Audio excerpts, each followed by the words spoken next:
Everyone, Eric Watson here, freelance writer, player of games, writer of words, recorder videos, and tabletop role-playing aficionados. Welcome to aficionados? I'm one person aficionado. Welcome to the Thursday edition by bi-weekly behind-the-scenes DM-only livestream crafting Icewind Dale, which I build, write, and prepare for our next session of Rime of the Frostmaidens. You're playing characters of all Robin, Frey, Celeste, Edmund, or Thimblewee. This is not the right stream for you, but for the rest of you, welcome. There will, of course, be spoilers. We stream our D&D sessions live every Friday. You can watch all of our sessions and reviews here on YouTube. You can follow me on Twitter at Rogue Watson and join our official Discord server with invite link in the description below. If you would like to support the channel, please check out patreon.com/Rogue Watson. For our campaign, we use Roll20.net, and for streaming, I use Open Broadcaster software with Streamlabs. And I realized I forgot to add my latest patron, platinum patron, Gene, to the friggin' patron list. Let me fix that real quick, if you'll allow me to do that. It has been a week. I feel like my entire news cycle has been just dominated by the OGL news, to where like I'm gonna have to make a video about it. And I usually don't do those kind of videos, like the hot take stuff or the latest news. I pretty much stay in my lane of doing live streams of session prep and then actual plays, and then doing reviews. So it's not the kind of thing I usually do, but I feel like just by staying silent, I'm just being weirdly complicit about everything, and that is definitely not my goal. Though we've had some discussions coming up on the Discord channel, which is a great place to have those kind of discussions, but I definitely share a lot of the anxieties that people are feeling and worry towards the OGL 1.1. Especially, I think the biggest problem people have had versus the statement that WotC made in was it mid-December, was that they are apparently going to, and again, this is just the leaked thing, they still haven't made an actual full statement yet, which is ridiculous, is the fact that they're revoking basically the old one. Because I think at least a lot of people could say, all right, well, if you're going to make new rules for the latest edition, that sucks, but at least we'll always have 5th edition. We can still, just use that if we want to. And then to have them basically say, no, that's actually not the case, we're going to go back and change all those rules. I think that is a lot of what's sticking in people's craw, in addition to all the other bad shit that is included in there. So that sucks, to retroactively go back and try to revoke things that people thought were kind of in perpetuity. And I'm not, a lawyer. I stay far away from legalese stuff. And unfortunately, once he still hasn't actually confirmed anything, but I think their silence towards this big leak has been very much them. It's acknowledgement to us, because we just don't have anything else to go on, and they're clearly trying to figure out how to address all this. So I share a lot of the anxiety and worry that people have had. I mean, you've already have major third-party publishers like Cobalt Press and Matt Colville announced that they're going to be doing their own. They're basically doing the Paizo thing, which is what happened the last time Wizards tried to have. I'm not too keen on my history. I'm sure Wikipedia will be a lot more helpful than I ever would be, but in terms of when they went from 3rd to 4th edition, I think that was also a problem that they ran into, and thus Pathfinder and Paizo basically spun off and made Pathfinder. And now it looks like a similar thing is going to happen here, which, gosh, talk about not paying attention to history and having it repeat itself. It just seems a huge bummer to run into that situation. Leakies, you can find me online. Yay! Who knew about your crafting analysis helping me? Huge thanks. Well, thank you. I'm so glad that can help you. If you ever run Rime, hopefully these can help you. Although, and I try not to do this, but go off on topical rants, because I know it sticks certain episodes in certain time frames. So occasionally you'll talk about little topical things that happen here and there if they're a big deal. But gosh, this one has just got to be the biggest thing that's happened. I feel like in the D&D community, since as 5th edition has been around, I think. And by the way, thank you so much for the super chat donation. I appreciate that, Leakies. This has got to be the single biggest thing, occurrence, I feel like, that has happened in 5e since its inception, right? Like nothing else has dominated the news cycle. My social feeds, obviously I follow just about every third, because of the the business I do. So I work with a lot of those amazing creators. So my social media is just absolutely dominated by this.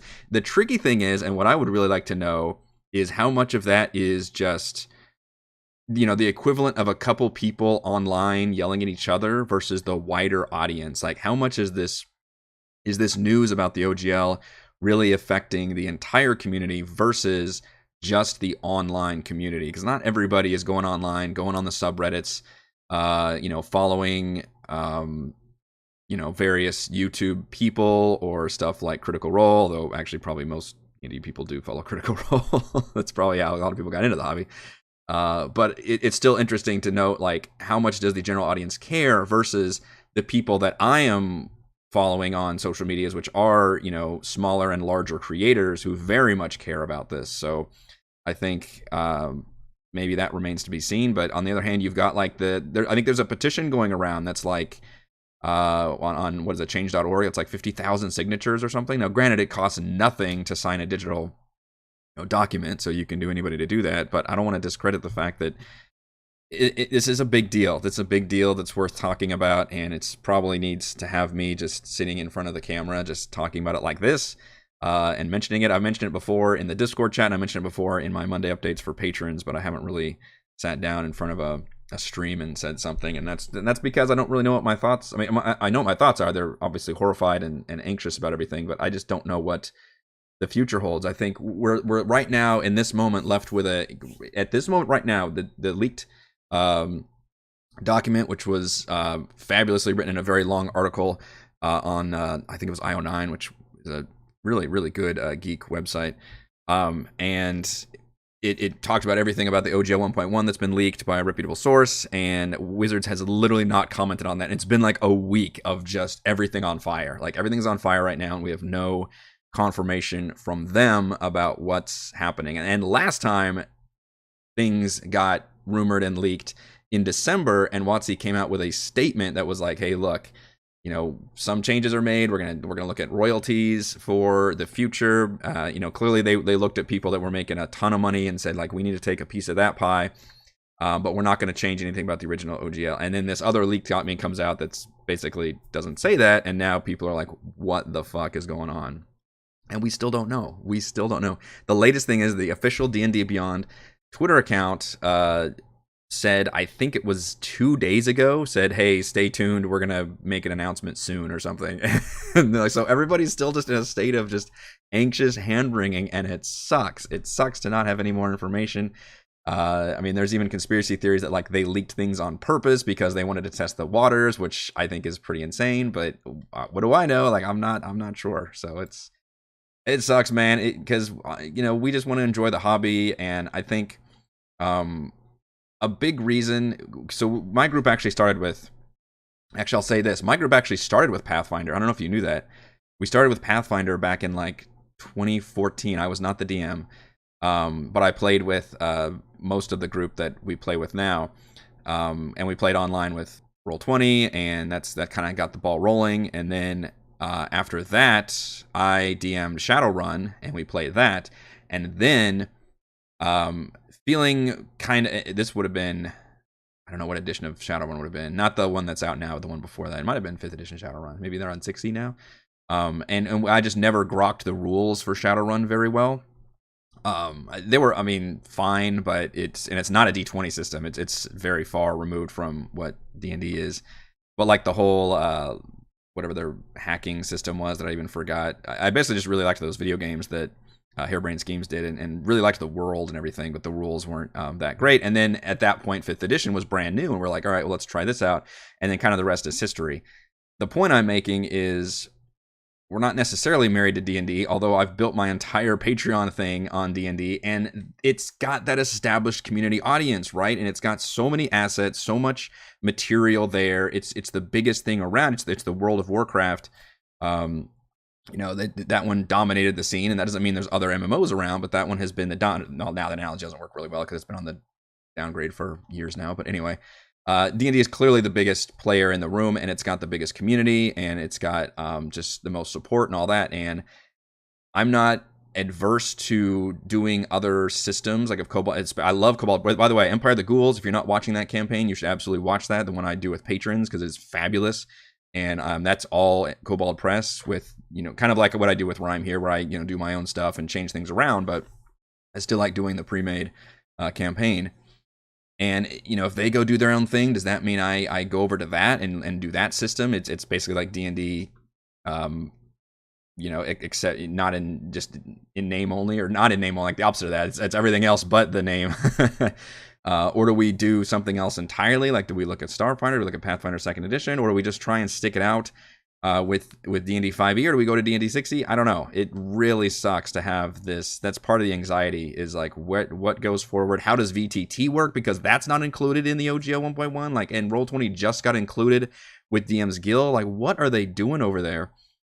I don't know. I'm not sure. It sucks. It sucks to have to even talk about this thing. I guess on the one hand, it needed to be discussed at some point, because clearly D&D has become kind of a different monster now, with them even saying like, hey, the OGL was never meant to cover, like virtual tabletop stuff and other things, and clearly like Kickstarter has taken off in a way that I guess they didn't anticipate. So I understand that updates needed to be made to those rules, but boy, this just seems like such a huge scorched earth maneuver if everything in that OGL is true, the 1.1, that and they've already lost a lot of people. Like the fact that Cobalt Press and all those are like, no, we are making our own thing right now. Like, we see the writing on the wall, and no matter what, even if they step back from a couple things, like, this is still just not going to be a good idea for us to be trying to operate in that nebulous third-party atmosphere where you guys can revoke these licenses, you own all of our stuff. It's just not worth it, because D&D they cannot copyright game mechanics. So essentially, you can just, look at what Pathfinder is to D&D 3.5 or whatever. Like, it's basically the same thing, and that's fine. Like, you can get away with that, especially if you then create your own world, which Cobalt Press already does have their own, Forgotten Realms-esque world, which is still Forgotten Realms-esque. Fuck off. It's just fantasy, right? It's a fantasy world. Not every fantasy world is Forgotten Realms, so that's not even a fair analogy to make. So they, like, a lot of these can make their own system. So I guess it's the best of times and the worst of times. Let's see, he's made a ton of money for me buying books on Roll20. I'm really mad. Yeah, it sucks. It's interesting. Critical Role also started with Pathfinder. You are correct about that. I didn't know that. I was not aware of that until I read about that, and apparently things that carried over into their campaign actually carried over from Pathfinder as well. So I think that was just kind of the weird era too, where 4th edition just was not very popular and well received. I don't know anything about 4th edition, by the way, other than the early Ack Inc. Series, which started with 4e. We didn't start playing it all till 5e. I am familiar with the older rule sets because I played video games. I played Baldur's Gate and I played Neverwinter Nights, but there wasn't any, as far as I'm aware, there wasn't a single video game with 4th edition rules, which is ironic because from what I've heard, 4th edition is supposed to feel more video gamey. And also, I'm not opposed to even looking at 4th edition, but I guess I don't even know. I don't know what the future of D&D looks like, and it sucks. And it sucks that this is going to be hanging over our heads for a long time. Bo says 4E was terrible. Bo, you're also a Georgia fan, so I don't know. No, I'm not going to bring that up. I'm not still salty. Mustn't mention that. Sonny Dykes got Coach of the Year, though, which is pretty cool. That is impressive. All right, so we are going to talk about Icewind Dale, at least a little bit. So Rime the Frostmaiden. Last time on Monday, we actually went ahead and talked about Ithrin and jumped ahead a little bit because it was really helpful for me to refamiliarize myself with the final chapter, as well as I'm currently doing the Roll20 conversion for the Expanded Towers of Magic by Dan Kahn. So that's helping me refamiliarize myself with all that content, which I'm really excited about. There's some great stuff in there. And I won't even use it necessarily by the book because I've changed things from the book as well. Obviously, one of the biggest changes is the fact that they'll be level 13 instead of level 9, for example. So we'll have to scale some things up. I appreciate the lack of barking. I appreciate that. Respect. God, you guys are got to be ranked number 1 going into next season too. Holy crap. Even without your 25-year-old quarterback. Nope, I'm not going to do it. I'm not going to be salty. Stop it, Eric. Stop it. What are they going to do with Frey the Wendigo? I think that's something we haven't really talked about, and something that I was kind of unprepared for. I didn't expect this fight to last not only the entire session, but actually beyond that. I think it was an interesting fight. It involved a lot of different dynamics, but the fact that they still have Frey, who is currently rendered unconscious because of the eye bite spell that Valravn cast, which, boy, they've used a lot of resources already. They are probably going to have to long rest in this dungeon, I imagine, at some point. Now, I would argue they need to take out the vampire before they have a chance at successfully long resting, however, but they just short rested and then had this fight, and now, weirdly, half the team is almost dead and the other half is like fully fresh, so that's kind of an odd dynamic there. I guess some folks just got hit more than others. Thimbleweed and Valravn are leaking blood. Also, we need to fix Frey's hit points, but I think I'll let Heather do that when she has a chance, because she's supposed to be deducting from her temp hit points, which is her Wendigo form, and not her actual hit points. So she's actually, 40 hit points down, so that leaves her with about 70 hit points remaining. They talked about the different options they had. This was just a unique opportunity where they are still in combat, but I actually went ahead and turned off their initiatives and turned them off combat because their only hostile enemy is down for approximately 1 minute. So they have a unique chance to decide what to do. I'm going to throw this question out to all of you, those of you who are DMs, which is probably most of you. When you have this opportunity where the players have a very limited time, how much do you really keep track of time? Do you try to keep it like... How do you keep that clock ticking? Because I have mixed feelings about that. On the one hand, you want to keep that tension and be like, all right, you guys don't have, you got to make a decision now, versus... As a DM, and I've mentioned this before, one of my favorite things is when the players have to sit there and make a plan, and the DM just sits back and kind of has a mischievous smile on his or her face. And so I'm torn, because I love hearing all these wacky plans and schemes the players come up with, and yet a lot of times when they're doing that, they're maybe under, unlike if it's like a heist thing where they have all the time to plan, then that's fine. You could, there's no time constraint there, but in this case, literally, you've got a player unconscious for a minute, and everybody else is having to figure out what to do. It's tricky to basically create that ticking clock, and I think as a DM, to answer my own question, I think I just try to read the room. Basically, if they're still like, if they're high energy and they're talking about, okay, we could do this, we could do that, then I'm probably going to let them just play it out. But if the conversation is kind of starting to die off, and they're like, well, maybe we could do, you could tell they're kind of either running in circles or, to whatever extent they're not quite making a decision, or they're being more indecisive, at that point I will probably mention the fact like, okay, you guys got like 20 seconds left or something. Like, you got to make a decision. That's probably the best way I can think of it. I just remind them, are under duress. My players usually good to RP accordingly and not go on forever. Yep, I think that's the right call. And they are under duress here. So what are their options? They talked about they don't have any good way of restraining her, because they know she can at will Misty Step, which is pretty powerful, because normally you could just restrain somebody. But the reason I specifically gave her this power with her high-powered Wendigo form is so she couldn't be easily restrained and would be more of a very monstrous threat that could move around and get at people, just will ambush predator. So they can't restrain her. They don't have a magical spell that could restrain her either, because they would need some kind of anti-magic thing or some kind of force K or something that's too high level. Basically, this is already like a 6th level spell that Valravn used to knock her unconscious, and even then only lasts for a minute. So they don't have a way of rendering her inert. They know that the way to get rid of her Wendigo form is to basically destroy her, which the equivalent of that is, so when she transforms, in case you're not mechanically aware, it's essentially the same as a wild shape for Druid rules, where she gains those hit points, which is about 100 for her high-powered Wendigo form.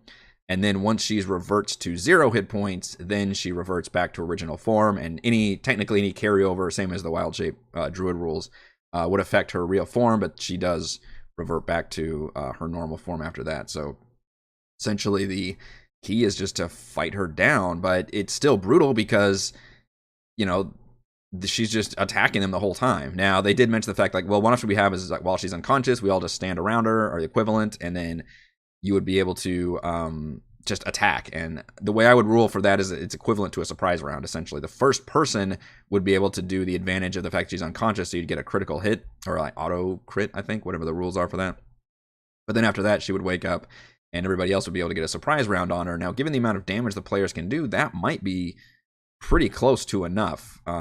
Unfortunately, a big source of their damage is Frey, and she's not attacking, but you've basically got, it'd be cantrips from the 2 of our spellcasters plus our NPC, and then our Thimbleweed and Celeste. I think it'd be pretty close. I don't think they can do 80. Like I said, I think she's going to be down to about 80 damage when we fix the hit points out. assuming everybody connects. I don't know if they can do 80 damage between the 4 of them plus the NPC, but it should be pretty close. So, honestly, I think the simplest solution is probably the easiest, which is just to do that. And then they can get her back. Otherwise, they can go a little more creative. They mentioned the fact that they can unleash the Bag of Holding with the Flame Skulls, which is definitely an overpowered thing that I allow them. I still am very confused on how the Bag of Holding rules work. If you all have some more clear definitions of how it works in there, because they mentioned even putting her inside. I was completely wrong, I guess, on how a Bag of Holding works. Is there one in here I can look at?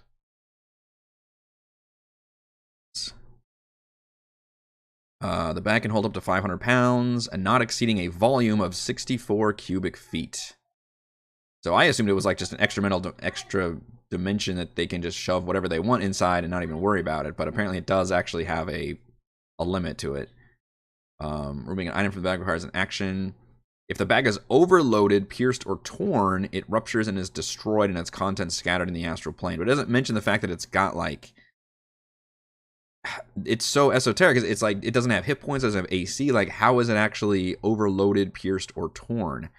And then, they mentioned the fact that, well, if can creatures survive in there, or well, it does say that breathing creatures inside the bag can survive to a number of minutes equal to 10 divided by the number of creatures, after which time they begin to suffocate. I believe the flame skulls do not require breathe, though, so I think they're just existing in there. However, then how does that work? Frey obviously would have to worry about choking at some point, but then when she wakes up, can she just tear the bag out from inside? Like, what does the inside of the bag look like? So that part gets a little wonky. I would just have to start adjudicating rules, I guess. But if any of you have some firm ideas, if you have anecdotes about players, I don't want to say abusing, but using the Bag of Holding in creative ways, I will definitely be willing to hear that. So they can either shove her in the bag and then crazy things can happen, or they can basically unleash the Flame Skulls inside and let them have their way with Frey. Now, the problem with that is it's the classic, like, releasing Mongoose to deal with a snake, where now you've got a fucking Mongoose to deal with. They're releasing the Flame Skulls. Now, the Flame Skulls I would expect, immediately target, Frey and unleash their fireballs. Something that I don't think the players know is that Frey's Wendigo form is actually vulnerable to fire, which means those fireballs would absolutely demolish her and take her out very, very quickly, especially if all 4 of them unleashed a fireball, which I would necessarily need to do, especially if the first couple end up taking her out. But even if she makes the saves, like, it would be a lot of damage to her. And then interestingly enough, they would just have like regular Frey with a bunch of Flame Skulls, and the rest of the party could come in, and then we'd have to battle the Flame Skulls again. But after they do that, then maybe they can just shove them back in the bag again. That's a good point, Jason. The Flame Skulls can't get out, neither should Frey. Yeah, because they should be intelligent enough, and I mean, they'd be able to, like, cast their spells, I would assume, in there. But I think they're just, for some reason, I recall the Bag of Holding is just kind of like a stasis thing, but it's very, I don't know, nebulous in how the inside actually works. But by God, there's a whole rule about, hey, if you place it inside of a extra-dimensional space, then you get ripped open a gate to the astral plane. Real question is what you do if they go with yeeting her down the Remoraz whole plan. That was the other thing they talked about, yeah, which is a fair plan, and one that would actually be very beneficial to them. They just don't know it yet. They don't know what's down these boreholes. But if they take her and literally just yeet her down the hole, which is pretty humorous, that would, I guess she takes, every time she takes damage, I think. I'd have to refamiliarize myself with how the eye bite spell works. Or no, that was Tasha's Hideous Laughter, which was a good move by Valen, I will say. Notice how I didn't do that in the beginning because I didn't want to lock down my core player character. But after it became clear that she was kicking ass and the players maybe need a little bit of help, I was like, all right, Valen's going to do this. This is the eye bite spell. Did he call it something else, didn't he? Oh, no, he didn't. There it is. 6th level spell. Let's see. Lasts 1 minute. On each of your turns until the spell ends, use your action to target another creature, but can't target another creature if it's succeeded on saving throw against the casting. Asleep. The target falls unconscious. It wakes up if it takes any damage. Okay. So it just wakes up instantly.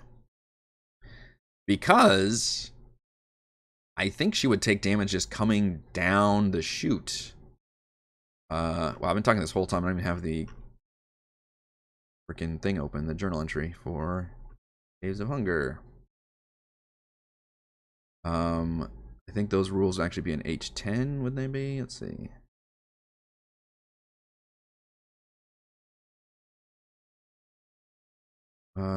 Creature slides down the ice chute, gains enough speed along the way to propel itself into the heated pool at the bottom. Oh, do you not take damage? Maybe you don't. I guess you just slide into the pool and then you immediately start the fight with the Rimmeraz, though. Okay. I thought it was like going to be a deck save for taking bludgeoning damage, but I guess it's a well-built slide. Same thing with H22, I guess so. Okay. So apparently I'm wrong. All right, so instead you just go sliding down if you don't make that strength save, which she would not because she's unconscious.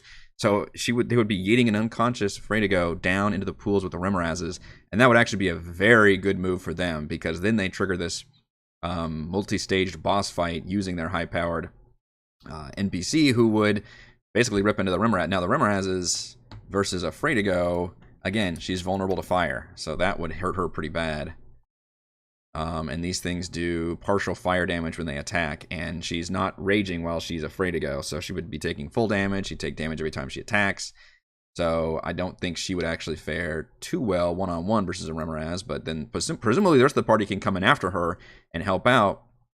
And I think if they... In fact, if we're going to assume they're going to come in H22, we might need to restock this room or change it up, because my original plan was if they were coming down the left side... I think as written, there's 2 juveniles. What the thing says actually H23 Rimmeraz nest, 2 young Rimmerazes in this one, and then I believe Mama is in H24 with another young one. And so the way I changed it was I turned one of the young ones into an adult, just to scale up this encounter. But I could put both young ones here in this pool, which was as written, and then the difference is we've got 2 adults in here. The bummer is these guys are not very fast, so the adults, this would actually be a bit of a separated fight to make it a little bit, end up being easier for the players. I don't think adult Rimmerazes, they have a speed of 30 feet and a burrow of 20 feet. Unless I ruled that there was already maybe tunnels going between underground, then I could have them... Basically, the thing I don't want to do is have it, like, surge up there, lumber forward, like, to here, and then not do anything and just get pelted. That would kind of suck. But it might be worth doing if there's still the babies in there. Basically, after that first round, they would definitely be aware because the tremor sense would instantly alert them. I believe they have a tremor sense of 60 feet. So as soon as this fight happens, the adults would go ham. But then we've got one I've got down here. I mean, technically they're anywhere I want them to be, right? It's the DM loading zone. But the bummer is with their speed, it would take them presumably another round or 2. But I could break it up. I could say, okay, round 1, this is if she gets yeeted down. She hasn't taken any damage yet, so still unconscious. These things would immediately rear up and probably get to attack at the equivalent of a surprise round because she'd still be unconscious. And then she would wake up and they'd have a normal fight, in which case everybody else up above could maybe roll for initiative, even though all they do is hear the sounds of things happening. And then after that first round, this one maybe will reach them. And I could have this one go on land, I guess. It'd still be, what I say, 30 feet normal. 10, 15, 20, 25, 30. They don't have any range attacks. I think they just have their basic bite attack, and I believe it's a 10-foot range. So I did get to use Rimmerazes earlier in this campaign as 1... Or no, I didn't use 1. I used 1 plus like 2 or 3 young ones, I believe, for the boss fight a couple levels ago. So it's kind of the same thing here, but it's just in the middle of a dungeon, and now there's going to be 2 adults we're going to deal with. Yeah, it's 1 with a 10-foot range. So that one might not be able to attack when it first gets there. But I could use the layer actions, which I enjoyed using before. I think I don't know if I put them in the... Not put them in here. I probably should. Do they have a spot for layer actions? Bonus actions, reactions, legendary actions. Here it is. Okay, I did put it in here as mythic actions, but mythic actions don't show up. Oh, it's there. Okay. Technically not a mythic action, it's a layer action. Unfortunately, my formatting did not keep either. That's a bummer. Was it just... Can't even edit it. Man, that's not a good UI for that then. No way to put layer actions on here, huh? That's weird. I guess I could put them as legendaries or just have this window open, but this is the idea. While the Remorhaz is alive on layer actions initiative 20, either Geyser Blast of Steam, fire out an area, they have to make a save for fire damage, stalactites fall from the ceiling, they have to make a save for up with bludgeoning, probably be piercing damage. I guess it depends on how sharp they are. It could just be chunks of ice falling down. And then steam rises around the Remorhaz, obscuring it to anyone more than 10 feet away and imposing disadvantage on attack rolls. Basically to anybody who is in range, trying to shoot at it. That adds a little bit more to the fight. The bad thing is I've got 2 Remorhazes here, so I'm not sure. Typically layer actions is involved when you've got 1 adult, so I don't know which one would actually be benefiting from that particular ability. But that would be a good option for them. They just don't know it. It's a very risky one to like trigger a whole nother room in the dungeon before they're aware of what's in that room, while they've still got, while players are still injured and they're just licking their wounds out of that. And you could have Tekalele make another appearance here just to continue his absolute pain in the assness, especially when they throw Frey down and they're starting to make their way down there. I could, hidden roll for Tekalele and have him come out again, which would be pretty funny as a way of just saying, hey, you guys still haven't dealt with this fucking vampire. Yeah, it's just a weird character sheet. Fluke in Roll20, there's not a section for layer actions. I think it's because technically if you look at all the stat blocks in 5e, they actually don't have layer actions in the literal stat block. They always mention it kind of in the description as its own like bullet point subheading section. Like legendary actions, mythic actions, all those things are included in that stat block sidebar looking thing.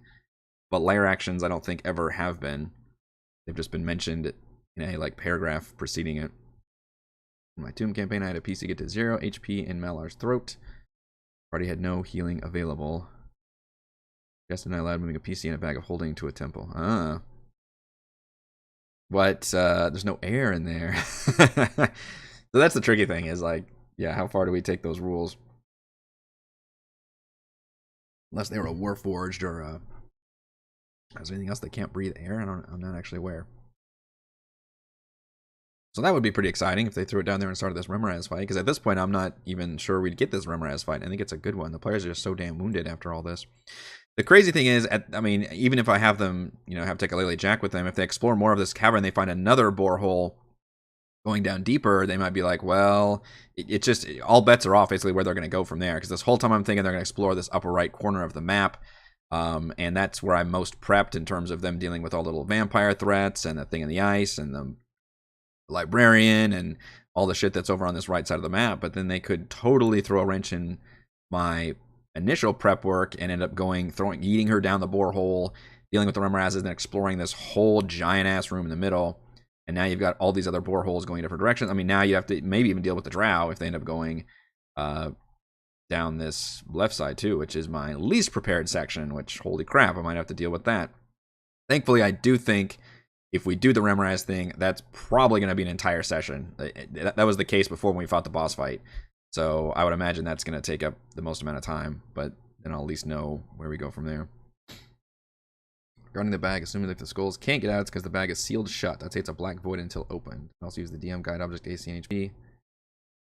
Magic though, right? It is magic. It never says it has HP or AC, but it just says it can be torn or broken or overloaded, which is why that worries me.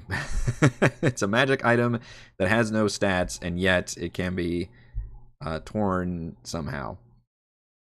But yeah, I do like that, and that's how I pictured it. Basically, if you're inside of it, you're in like a black void of nothingness. It's not like you're inside of a sack, like a fucking sack that you can just break your way out of. That's never how I pictured it. A totally different way. Yeah, probably. Maybe they'll drag her ass over to where the vampire thing is, and just leave her there and let her wake up. And maybe the vampire will come sniffing at her, and I wonder if the vampire would know Like, how much evil and wrongness does the Wendigo give off? Where the vampire would be like, I don't know. I don't know if I want to fuck with this thing. But that could be a thing they do too. I feel like that's weirdly one of their best moves is they basically try and actually, you don't necessarily want to aggro the rest of the dungeon before you're ready for it and you're injured from a previous fight, and yet you've got an opportunity where you've got this just uncontrollable PC who's beefed up and has extra hit points. So you're kind of at an interesting situation where it's like, well, maybe we can kind of like shove them into the next dangerous room and then run back and shut the door. Technically, it's a good strategy, but of course, I have all of the knowledge of where they should do that and exactly how well that works, and they have none of that. They do know at this point that the vampire has consistently retreated into this eastern room. I've repeatedly pointed that out and told them, like, this area is where the vampire keeps retreating to. So they at least know that much information. Oh, we forgot to mention, I did do a playful thing with my Wraith boss. Whenever he actually was destroyed, I had him kind of turn into a more ghostly form and run in this direction. And the reason I did that is so the players might follow that and be able to get some of that treasure that's currently lurking up here, which confusingly is, I wonder if I could actually use the window effect. What does a window look like for the PCs if I draw a window here? Does it show up as a proper window? Which a window is something they can you open a window? Let's actually play with the window a little bit. Okay, you can. Because this is supposed to be ice, but they're supposed to be able to see through it as well. This is a really cool thing that Roll20 has added. Where you can do doors and windows, which I've been able to play around a little bit with. And it instantly, basically it fixes the problem of having to constantly make lines and move the lines around. You can just click buttons, which is really slick. Closed and open. Let's see. Let's grab Edmund. He's right there if we remember. Let's see what that looks like. So currently it's not blocking any line of sight. I think so a window I think is always going to be open. It's probably just going to block his movement, right? Of course, as a DM, I can... Oh, look, it actually does do it. Okay. So that's what a window does. It's like an invisible wall. But you can see. You just can't take your token and move through it. Whereas if I made it a door, which I did do with the thing in the ice, that allows you to actually turn off and on line of sight, which is really helpful. Okay, so I guess that's kind of what I wanted to do, which was let them see it, but not be able to move through it necessarily yet. Although it doesn't matter because you can kind of see all the way through it anyway.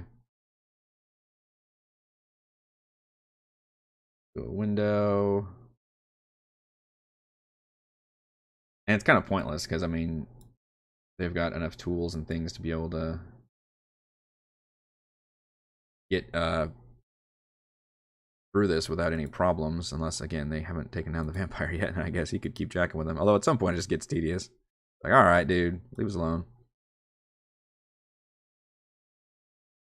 Alright, so in theory, you can still see, but you're stopped each time. So if I click this and click open, now I can pass through it, and I'm stopped on this one. Okay. That's relatively cool. Just so you can stop players from moving their tokens in too fast. And it might even be like they're going to think it's a bug or something. Like, I can't move through here. I was like, that's right, you can't. What I don't know is if it shows up with this little window symbol, and if that's visible on the token layer to the players. I assume it is, so that they can clearly see what's windows and what's doors. Yeah. And then locked, I assume... Actually, I don't know what that means. That just means they can't maybe click it and only I can click it? Because I actually don't know if the players can that as well. I better lock these windows. But the idea was to kind of lead them to the fact that there's... I can delete this penis mop that's on the map as well. Picked up the mop, damn it.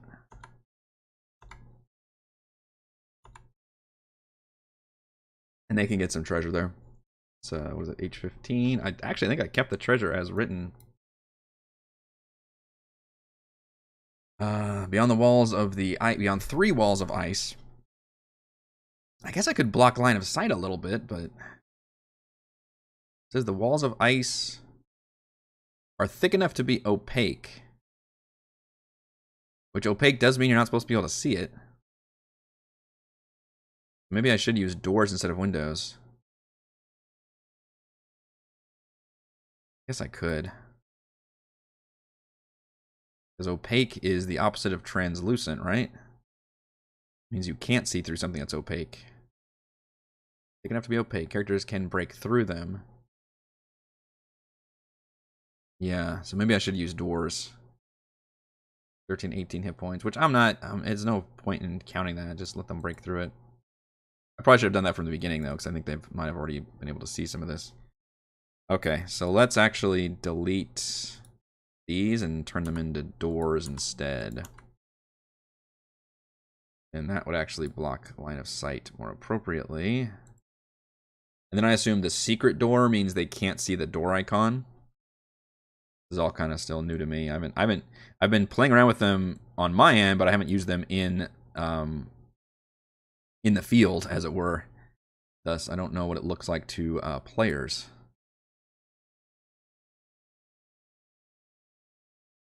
It'd be a more interesting situation if the players were under any kind of duress, but them kind of breaking it. And they can use that drill bot I gave them for all I care. It doesn't really matter. I guess they don't know what's on their side. They could be monsters or something, so there's always that kind of bit of anxiety. Always be monsters. If it's not locked, they can click on them to open or close the token. Throw them after them to see as well. Okay. So then I assume secret means it does not even show up on the map. It's just a blocked, like, dynamic lighting site. Well, I might actually keep it as a visible door. That way maybe they know it's like the video game equivalent of having like a broken chunk of wall that you know you can get through. Like video games do a very good job of this, where they highlight sections that are more interactive than others. So it's, it's not just background art. Like if it's equivalent of like an Uncharted, like if that's a place I can handhold on and grapple to, then that's always going to be highlighted in some kind of yellow or something. In this case, I'm telling the people, hey, this is a part of ice you can technically get through. And some of you have mentioned in previous streams, like, well, couldn't they take the drill bot and just start drilling through holes and making their own paths? Yeah, they fucking could. Of course, they don't know where to go and how that would work, but I would absolutely let them do that in a lot of these areas. This would be the dungeon to do it on, frankly. And if they knew certain routes and things and they wanted to get different directions, they could do that. To avoid certain things, of course, that would still be noisy as hell in terms of ambushing people, but you absolutely could do that maneuver. So yeah, I like keeping that visible. So now, if you go in there, it should be blocked, which it is, but you can see there's a door there, and then they can ask about it. And what I can do is literally show like the ghostly figure, like looking around scared and like running through, to kind of really pinpoint to the players that, like, hey, there's something going on over here. And they can just sit there and drill through it. And then the idea, oops, I put the wrong one, is that there's just treasure back there. Beyond 3 walls of ice in the northernmost cyst is the frost-covered skeleton of Dracarith, clad in a mantle of spell resistance and surrounded by the rotted remains of 6 ancient leather-bound spellbooks that are no longer legible and a cracked crystal ball that is no longer magical. Basically, he looted all of the dead wizard survivors that had become the shadows. And because of all that, I guess he turned into a wraith. I don't know. Clutched in the dead mage's hand is a staff of charming, fashioned out of Chardolin, suffused with evil Netherese magic. Ooh, I could add my Chardolin thing to it then. Even though, assuming Valrobin uses it, I don't think there's any way he can fail. Because fuck all those abilities that say, hey, you literally can't roll less than a 10. It's like, well, fuck, okay. You're just always going to at least partially succeed on this particular stat. That, I will say as a DM, that's actually really annoying. Because there are times where I want to reward the player for doing, good role playing or doing a cool thing. And there's other times where I'm like, all right, roll me a dice. Roll, let's leave it up to your modifiers and your dice roll.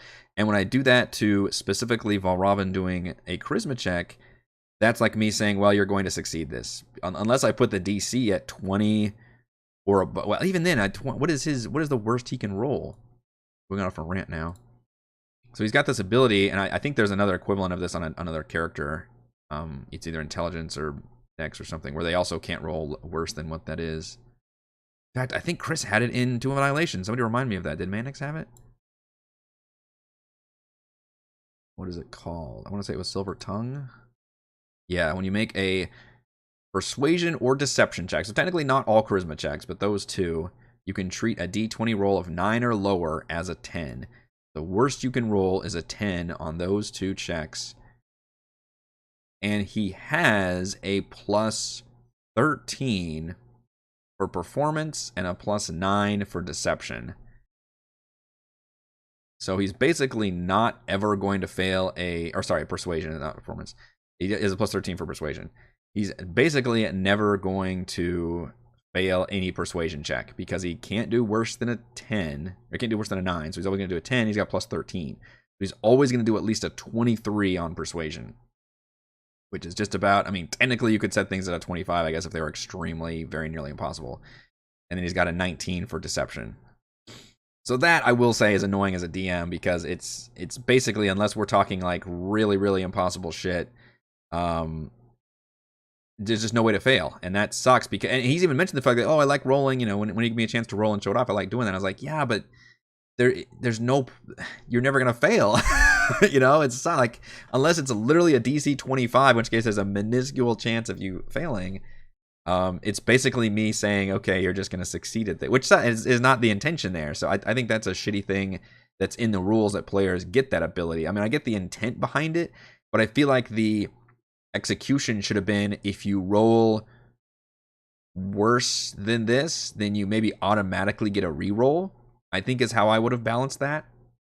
It's like a lucky, but even better. It's, because lucky only triggers on a 1, and if you get a lucky that triggers on literally a 1 through 9, that's pretty huge. You would essentially give yourself advantage on every single time you roll less than that. That would at least give me a fucking chance as a DM. But this auto 23 on a persuasion, man, all right, you're just gonna be able to do it. That kind of sucks. And he's built his character for that, so that's fun. But there's still needs to be some opportunity for failure a little bit, like is D&D. So that's annoying. All right, rant over for that one. But I was gonna look at the Staff of Charming and maybe actually add my Chardalyn rules on there, because I do have some Chardalyn stuff on there. And the other thing I ran into, the fact that Valravn, technically every time he misses with his gauntlet, is supposed to roll against short-term madness. But because he's got such good charisma save, he's also always going to make that save. I think it's only like a DC 10. What is this save? He's got a plus 9. So he can't fail. He's always going to make at least a 10. On a charisma save. So he literally, I think, cannot fail and trigger that short-term madness thing. Unlike Thimbleweed and Edmund, who still can't, because I set the DC so low. It's like a DC 10. So I guess my problem is I didn't necessarily scale that up. I gotta go down to where I put the Chardalyn stuff. So it's all of these rules, basically. On a miss, you have to make a DC 10 charisma saving throw or suffer a form of short-term madness at the end of your turn. The problem being, he literally cannot fail that save. So that's, and maybe that's just like, well, you've got a 20 charisma and you're proficient in charisma, so you're just really good at wielding this particular weapon. That wasn't my intention, and it just, yeah, he basically got it. I'm not actually sure he's still attuned to the damn gauntlet at this point. He might have switched off of it. I can't remember. So the bummer is, now I'm looking at the Staff of Charming. I may have to, if I'm going to use that same thing, I may have to actually up the DC. Otherwise, I was going to keep these treasures pretty much as is, because both of these are very good items that the players could definitely use. They have been overloaded. I realize I'm a DM who is very generous with magic items, but that's what I like. I don't like that 5e doesn't isn't necessarily balanced to give your players a lot of magic items the way earlier editions were, because 5e characters are just so powerful out of the gate. But I love loot. I come from the school of the Diablo school of loot, the Borderlands school, the I don't know, Destiny. Insert game here that is a loot fest. Like, I love all those things. I love loot. It's the reason for adventuring in a lot of cases. And I like giving it out. And the attunement thing it's a good balancing factor, I guess. The players are obviously all maxed out on attuned items, so it becomes like, well, can we use this or not? I will say it's useful to have extra magic items when you get to Ithrin, one of the towers of abjuration, in order to progress and get that line of the octad that you need. You actually have to literally destroy a magic item on the Anvil of Disjunction in order to complete that tower. So that would be a pretty hefty cost for a lot of parties, but I believe we already at this moment have a few extra, like, I think we still have like a Ring of Warmth lying around. Like, there's a few extra magic items the players have that they're just not attuned to or not really using that they could destroy. The ability Manix would have had was Reliable Talent. A rogue class feature unlocked at level 11. Yeah, the Inquisitive subclass gave him the mechanic at 3rd level with the feature Ear of Deceit. Yes. So I had to deal with that bullshit. So twice in a row he's had that bullshit thing. Which is was that like if you rolled worse on an investigation or something? I don't remember it coming up as much as being able to literally have an insane persuade. And it's just that his character also, like, literally a plus 13 at this point is ridiculous. So anyway, the 2 items, Mantle of Spell Resistance, advantage on saving throws against spells where their cloak. That's awesome. Like, that is really, really handy to have. Kind of a boring thing, because it's a passive and it only works defensively and only when you have spells cast on you. But my goodness, so many spells, especially at this coming level, are nasty pants. And that could be a really, really good effect. Or the players could be like, it's not really that fun. No one's going to use it. So, their choice. But then the Staff of Charming, I could add my little qualifier on there. I might have to look at a different one that involves saves, which I think is going to be not a weapon, but something, bands of binding or the headband or something. This also requires attunement. It has a stupid class restriction. I could eliminate that or just say, well, I guess our Bard's the only one that has a chance of attuning to it. Weirdly, this is a team that's just not very arcane focused. While holding the staff, you can use an action to expend one of its 10 charges to cast Charm Person, Command, or Comprehend languages from it using your spell DC. Here's a Dark Horse pick. They could give extra items to Valen. I just realized that. Next time they rest, I should have Valen prop. I hadn't even thought about that, having an allied NPC be able, equip attuned items, but there's no real rules for that. But I wouldn't let her do it for sure. That hasn't come up. I should write me a note on that. Do that right now. See, Valen attuned magic items ? In case they have some extras lying around. So, like, hey, I'll take literally, like, people just like juggling these magic items. She's like, I've got. Because she had 2 of them, and she gave them to the party. She had Bracers of Defense, and I think like a Wand of Magic Missiles or something. And the party are using those magic items, so I think tit for tat would be pretty nice. Insight, okay. Also, came up a good amount of times, but I guess it didn't maybe bother me as much then. That was the first time I'd run into it, though. The staff does have, was it mentioned? Yeah, it actually has a role-playing flaw, which is funny as hell because I don't think this would change Valravan's personality that much. Anyone who attunes to the staff gains the following flaw, which supersedes any conflicting personality trait. I like to give orders and expect it to be obeyed. Yeah, that's basically already Valravan, I think. That's just pretty funny. I do like the ones that give you those little, like, role-play flaws. That's pretty fun. So you can cast Charm Person, Command, or Comprehend languages using your spell save DC. Those aren't super big spells. Those are all, I believe, 1st level spells. Comprehend might be a 2nd level. Nope, still 1st level. Okay. So that's, nothing much, frankly. I don't think you can even upcast them. It necessarily says you can upcast. Comprehend language is actually just a really useful one to cast with charges, although it's already ritual. You understand the literal meaning of any spoken language you hear. The big thing is, though, if you're holding the staff and fail a saving throw against an enchantment spell that targets only you, any kind of specific crowd control thing, you can turn your failed save into a successful one. Basically, you've got legendary resistance once per day against a very specific subset of spells. And if you succeed on the save against an enchantment spell that targets only you, with or without the staff's intervention, you can use your reaction to expend a charge and turn the spell back on its casters if you had cast the spell. Very, very cool. Limited use, and I would definitely have to remember if somebody has that power to both let them show that off while also making sure my boss doesn't get locked down by their own CC spells. Although they could just use legendary resistance, I guess. But that is probably the way cooler effect than actually casting these spells. The staff regains its charges at dawn. If you expend the last charge, you have to roll a d20 on a 1. The staff becomes a non-magical quarterstaff. I could honestly see them, though, looking at that, looking at the spells, looking at the very specific thing, and being like, all right, well, that's not that good. Which, again, I wouldn't feel too bad about this because it's not like an item I bespoke created for them. These are just both items in the Dungeon Master's Guide. They're actually designed, written in the book to give them these items. So they're basically designed for a level 9 party. So I'm not scaling them up for level 13 because I think they just have a lot of items at this point that I don't necessarily need to throw more really, really good, like, specific, like, hey, this is what your character always dreamed of item. I hope everybody's kind of got the equivalent of those by now. So these are just kind of some extra things. And like I said, it's useful to have at least one extra magic item for when the players go into the Towers of Abjuration at least. But I could add on there, the bad thing is if I add the Chardelin effect of if they make the save DC, then you have to make the madness thing. I feel like then nobody would use it, but I kind of still have to because it's made out of Chardelin, and I've kind of written myself in the corner about that. So this was, if a target succeeds on a spell save while using this item, you must succeed on DC 10 charisma saving throw. This one was the Crown of Madness spell. Thought another one I just had it be the short-term madness. Attack roll misses. Is that the only one I had with a save? With the amulet. DC 10 charisma saving throw or suffer an effect from the short-term madness table.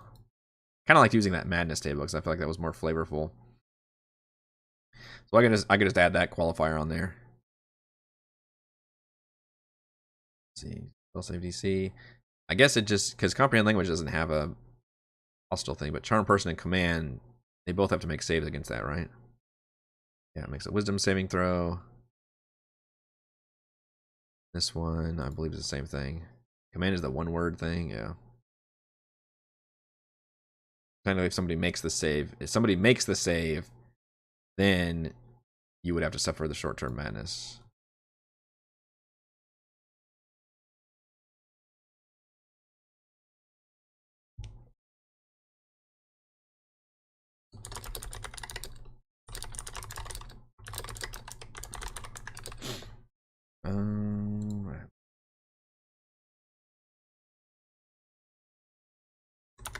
Succeeds on a spell. Target succeeds on a spell save. When using this item, you must succeed a DC. I could scale that up.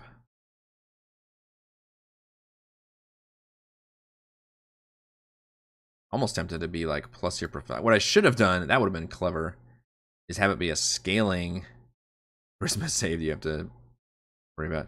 Let's make it a DC 13. I want to go 15 necessarily. Or what do I put that down? For a form of short-term madness.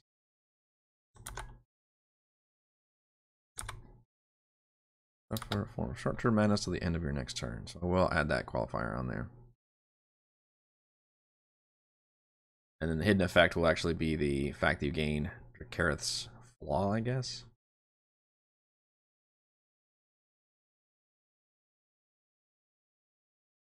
So with that qualifier, they'll definitely look at that and be like, that's not worth it.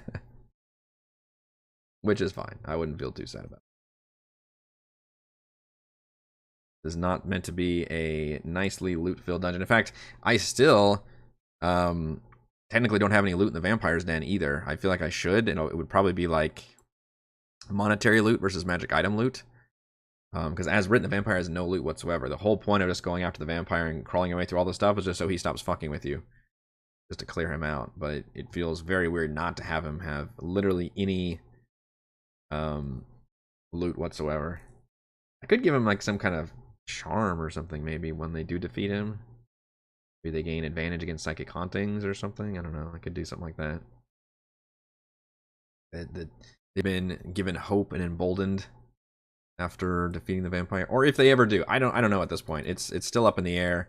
Depending on where they go and what they do from here. It's all I can do is try to prep all these different areas and try to be prepared, and then yeah, come up with whatever crazy scheme and shenanigans that they're going to try to do.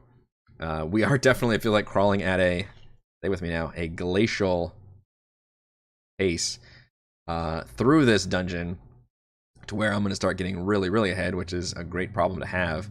And I think we already talked about Aetherin primarily on Monday's crafting stream, and I think I'll be doing that again the next couple of weeks, unless things really change on where they go. Like if they go to the Rimraz Cave and then end up going not in the basically the upper right corner or right side, then I'll need to prep more Caves of Hunger. But I think we'll continue to prep more and more for Aetherin and really try to get ahead of things, because there's a lot of basically all the expanded towers I have to add in there and change some stuff up in Aetherin, because there's a lot of changes I'll have to make. Unlike Caves of Hunger, which I feel like even with the changes I'm making, it's not that much. I feel like this is probably the closest to the book I've been running the last couple of areas. In fact, the biggest changes I'm making is just locking off some of these areas, because it's just too big and kind of has some dead-end stuff in there that I don't really care about. Alright, I think that is going to do it for this Thursday edition of Crafting Icewind Dale. If you enjoyed the content, please do check out patreon.com/RogueWatson. Shout out again to Leakies for the super chat. I appreciate that. And shout out to all my patrons. Platinum patrons: Joe, Will, Thomas, Stan, William, Brandon, Genocider, David Eclectic, Roleplayer, Roll, Christopher, Brian, William, David, Corey, Go at 1337, Matthew, Big Nut, John, Infernus, Chris, Scott, and Gene. And gold patrons: RPG, Papercrafts, Pretty Boy, and Yuma, Marcus, Dead Lizard, Lion, Sam, Lumpy Spuds, Jerome, Nathan, Fast Like a Tortoise, Scott, Refus, Carolyn, and William. Thank you all very much for your support. If you are a platinum patron who has signed up for the Patreon D&D game this week, I will see you tonight. And for everyone else, I will see you tomorrow.